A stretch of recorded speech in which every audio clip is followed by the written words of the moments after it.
Yo, what's up mga gar? Welcome back to Solutions Channel. And for today's video, mag-update lang tayo sa bago nating ginawa dito sa ating barracks. Sabi ko nakaraan, namumblema tayo mga gar kung paano natin papalakihin ng mabilis yung ating mga fry. At may nagturo sa atin na mag-variety of foods tayo. So, ang pinapakain ko dati ay BBS. Then, nag-shift tayo sa Moina, frozen Moina. So, nagbibenta din tayo ng frozen Moina. 40 pesos yung ating 60 ml. So, may mga bumibili naman kahit paano.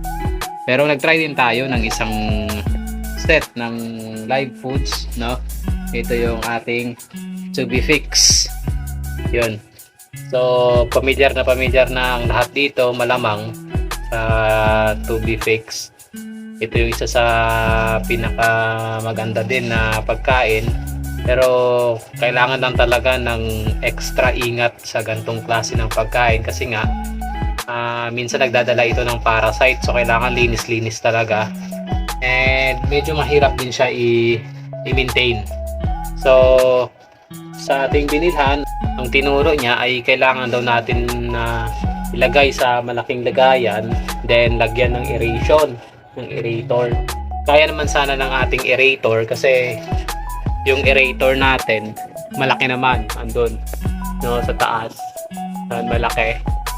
Kaso wala tayong extra na ganto, wala tayong extra ganto at ganto, at wala rin tayong extra syempre na airstone.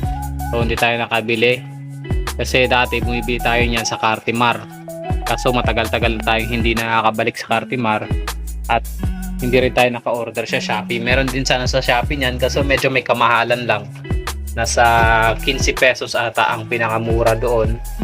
15 pesos yung kanyang isang piraso, no, na yung stopper pa lang. Iba pa yung presyo ng T-angle na yon, tapos itong airstone iba din ang presyo. So may nagturo sa atin, ganito daw yung kanyang ginagawa.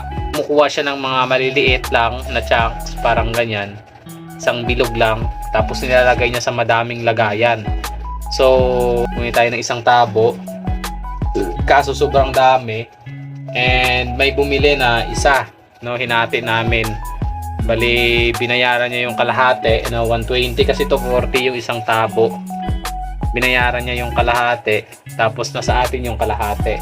So ganito yung ginawa natin. Try natin itong mga gar kung epektibo ito, kasi ito yung tinuro niya sa kanya daw. Ganito naman daw ginagawa niya, araw-araw niya lang daw pinapalitan ng tubig, tapos tumatagal daw ng halos 2 linggo, no, nauubos na, hindi naman daw namamatay, hindi nasisira. So ganito natin nilagay sa mga gantong lagayan. So medyo malaki ito, kaunti, yan. Tapos konti lang yung nakalagay dyan. So try natin, kasi kung mamatay ito, eh wala tayong magagawa, bili tayo ulit. Ganon. So ayan siya, buhay pa naman. So kailangan lang daw is twice a day papalitan ng tubig, no, kailangan daw kasi malinis parati ang tubig ng To Be Fix para hindi mamatay. So meron tayong 5, no, 5, ito pang 2, yan. Tsaka yun. Ito hinati-hati natin, no? Hindi natin siya ginawang isang bilog lang kasi pagka nadaganan daw, pwede daw yun mamatay. Meron naman tayong isang aerator sana na extra, kaso hindi naman natin pwedeng pagsama-samahin to lahat-lahat ng isang lagayan lang. Kailangan malaki lagayan kung ganun. Meron tayong isang aerator sana, no? Ito. Kaso wala tayong airstone. Yun. Wala tayong mabibilhan kasi. So ito, try muna natin to kung effective mga gar. Kung effective ito na yung gagamitin natin. Pero pag hindi, edi better luck next chance. Yun, ganyan siya. So nailayan na yan muna, no? Yan na yan muna yung ating gagawin. Yan, 5 lagayan yan lahat, na hindi naman kalakihan na lagayan. Then yan, yun, ganyan siya.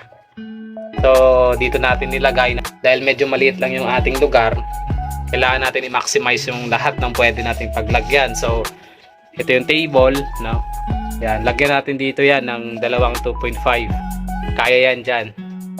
Then, yung ating, lagyan natin ng ito.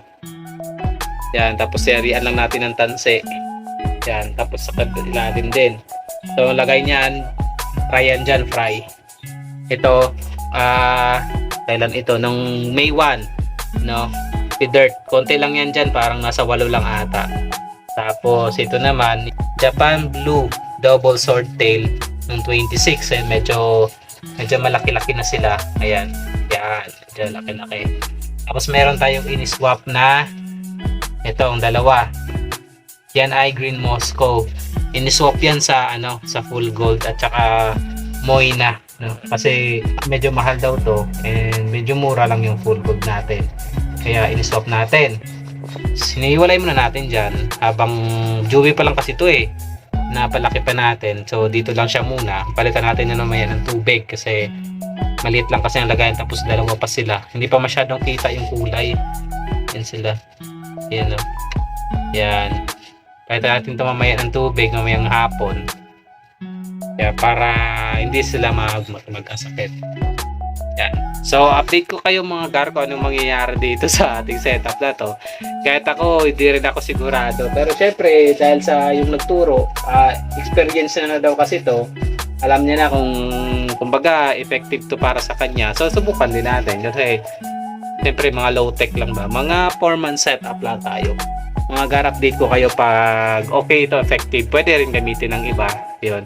So hanggang dito na lang muna yung video natin mga gar. Sa susunod silipin natin yung mga bago nating setup, lalo na yung mga ginaring natin ng mga beta. Kasi meron pa akong isang batch ng beta bago na matay yung mga adult natin. Silipin natin yan sa susunod nating video mga gar. So hanggang dito na lang muna. Kuya Tens Fishard, fish out.